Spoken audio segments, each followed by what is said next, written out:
क्या आप सोच सकते हैं कि एक ऑफिशियल फुटबॉल बनने के बाद उसे 3500 बार एक स्टील की दीवार पर पूरी कुव्वत से मारा जाता है, और अगर इस टार्चर टेस्ट के बाद बॉल की साइज या डायमीटर में सिर्फ 1 इंच का भी फर्क आया तो पूरा का पूरा बैच कचरे में फेंक दिया जाता है। ये सख्तरीन क्वालिटी कंट्रोल किसी जर्मनी या अमेरिका की फैक्ट्री में नहीं, बल्कि पाकिस्तान की एक शहर सियालकोट की फैक्ट्री फॉरवर्ड स्पोर्ट में होता है। यही वजह है कि आज ये फैक्ट्री हर साल 70 लाख से ज्यादा फुटबॉल बनाती है और पूरी दुनिया की 70% बड़ी फुटबॉल इवेंट्स को अकेले कंट्रोल करती है। लेकिन एक छोटी सी वर्कशॉप से शुरू होने वाले ये सफर इतना बड़ा एम्पायर कैसे बना, और वो कौन सा शॉकिंग राज है जिसने एडिडास को मजबूर किया कि वो पूरी दुनिया को छोड़कर सिर्फ पाकिस्तान पर भरोसा करे। चलिए जानते हैं। इस कहानी की असल शुरुआत 1991 में होती है। ख्वाजा मसूद अख्तर जो एक सिविल इंजीनियर थे, उन्होंने सियालकोट में फॉरवर्ड स्पोर्ट की बुनियाद रखी। उनका विजन था सियालकोट को स्पोर्ट के मामले में इंटरनेशनली रिप्रेजेंट करना। उन्होंने सिर्फ 50 लेबर की टीम बनाई और एक छोटी सी बिल्डिंग से शुरुआत की। सियालकोट उस वक्त लेबर चाइल्ड और लो क्वालिटी की वजह से बदनाम हो रहा था, जिससे इंटरनेशनल ब्रांड्स पाकिस्तानी प्रोडक्ट पर यकीन करने को तैयार ही नहीं थे। ख्वाजा साहब ने अपनी इंजीनियरिंग स्किल इस्तेमाल करके फैक्ट्री में सख्त डिसिप्लिन और एथिकल रूल्स बनाए। उन्होंने बच्चों से काम करवाना सख्ती से मना कर दिया। शुरुआत में वो फुटबॉल, क्रिकेट बैट्स और दूसरी स्पोर्ट इक्विपमेंट बनाते थे जो मुख्तलिफ शहरों तक डिस्ट्रीब्यूट करते थे। 1994 में उनकी मेहनत रंग लाई और एडिडास ने उन्हें पहला छोटा कॉन्ट्रैक्ट दिया। एडिडास को हजारों की तादाद में बाल्स चाहिए थे, लेकिन हाथ से बाल स्टिचिंग का काम बहुत सुस्त था। एक मजदूर दिन में सिर्फ 5 बाल ही बना सकता था। मौसम खराब होता तो काम रुक जाता। इस मसले को हल करने के लिए ख्वाजा साहब ने फैक्ट्री में बेहतर स्टिचिंग सेंटर बनाए और मशीन का इस्तेमाल शुरू किया।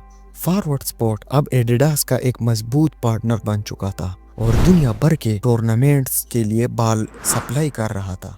हाथ से सी हुई बाल में एक मसला था। जब बारिश होती तो पानी धागे वाले रास्ते अंदर चला जाता और बाल भारी हो जाता, जिससे प्लेयर्स की परफॉर्मेंस डिस्टर्ब होती थी। उस वक्त दुनिया में एक नया तरीका आया जिसे थर्मल बॉन्डिंग कहते हैं, जहां पैनल को गर्मी से जोड़ा जाता है। ये ख्वाजा साहब के लिए एक बड़ा चैलेंज था। एक तो ये मशीन बहुत कॉस्टली था, दूसरी बात अगर इसको इंपोर्ट भी किया जाए तो लेबर्स को ट्रेन कौन करेगा।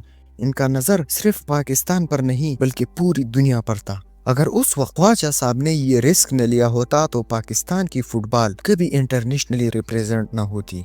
उन्होंने मशीनरी मंगवाई और साथ ही इंटरनेशनल ट्रेनर्स हायर किए, जिन्होंने सिर्फ 2 महीनों में वर्कर्स को ट्रेन किया। 2014 का वर्ल्ड कप करीब था। एडिडास ने कॉन्ट्रैक्ट फॉरवर्ड स्पोर्ट के बजाय चाइना को दे दी, क्योंकि उनके पास भारी थर्मल बॉन्डिंग यूनिट्स थे। फॉरवर्ड स्पोर्ट के पास उस वक्त इतना बड़ा सेटअप नहीं था कि वो पूरी वर्ल्ड कप का लोड उठा सके।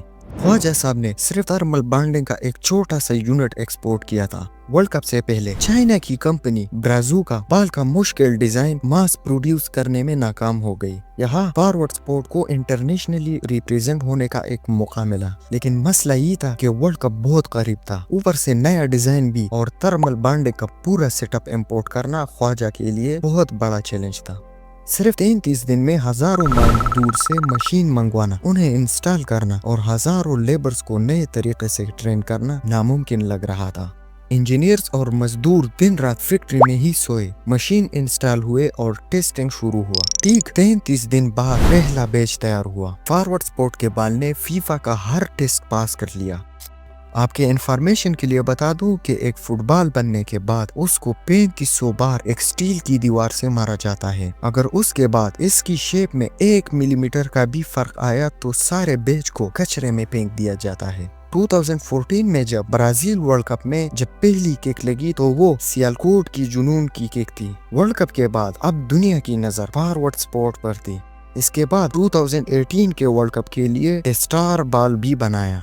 फॉरवर्ड स्पोर्ट की इस कामयाबी के बाद वियतनाम ने भी फॉरवर्ड स्पोर्ट की डिजाइन और टेक्नोलॉजी की नकल करने की कोशिश की, लेकिन वो नाकाम हो गई।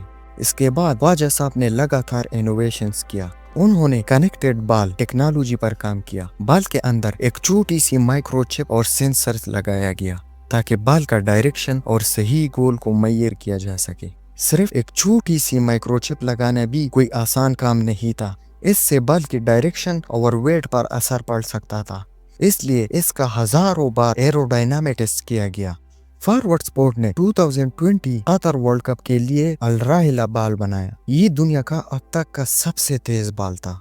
इसमें 20 पैनल्स को इतनी सफाई के साथ जोड़ा गया कि वो हवा का दबाव इसे रास्ते बदलने पर मजबूर न करे। 2020 के बाद फीफा ने एक एनवायरमेंटल शर्त रखी कि बाल बनाने में प्लास्टिक का यूज कम किया जाए और इको फ्रेंडली मटेरियल हो। फॉरवर्ड स्पोर्ट ने अपनी फैक्ट्री को ग्रीन बनाने का फैसला किया। उन्होंने पाकिस्तान का सबसे बड़ा प्राइवेट सोलर प्लांट लगाया ताकि लोड शेडिंग का मसला खत्म हो जाए। एक तरफ फैक्ट्री दुनिया की जदीद तरीन मशीन्स पर चल रही थी, लेकिन दूसरी तरफ महंगाई की वजह से लेबर्स के हालात मुश्किल हो रही थी। ख्वाजा साहब ने मुफ्त एजुकेशन और हेल्थ केयर के प्रोग्राम्स को मजीद बढ़ाया ताकि उनका ह्यूमन कनेक्शन मजबूत हो। आज 2026 में फॉरवर्ड स्पोर्ट सिर्फ बाल नहीं बना रही, बल्कि ये एक डिजिटल लैब बन चुकी है। अब बाल्स में AI सिस्टम लगाया गया ताकि पता चले कि प्लेयर्स ने किस एंगल से किक मारी है और बाल की स्पीड क्या है। लेकिन दुख की बात यह है कि पाकिस्तान की फुटबॉल टीम अभी तक फीफा वर्ल्ड कप तक पहुंच न सकी। बाकी आपका क्या राय है कमेंट में ज़रूर बताएं। अगर वीडियो पसंद आई है तो लाइक और शेयर करें। बाय।